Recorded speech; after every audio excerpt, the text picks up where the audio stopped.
3D printing is emerging technology which can be used to replace quite a lot of conventional manufacturing processes.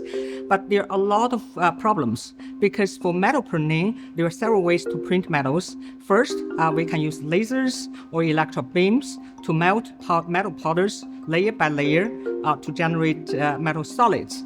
Or we can use electric arc to produce very large structures. But in any case, 3D printing induces a lot of internal defects and residual stresses inside of the materials.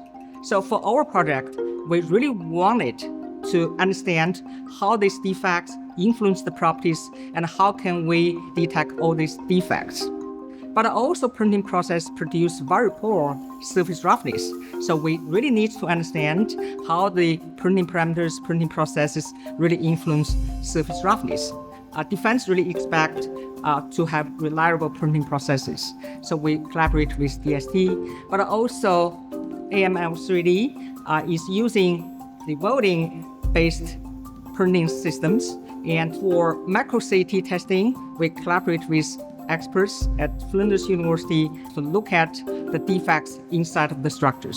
With this grant support, laid technical foundation to be the part of the successful bidding team for 7-year AMCRC Center. This work funded by Defense, but in fact, the outcome of this kind of project really expanded to all manufacturing sectors, because for any medical devices or space devices, reliability, that's the key thing for structural applications.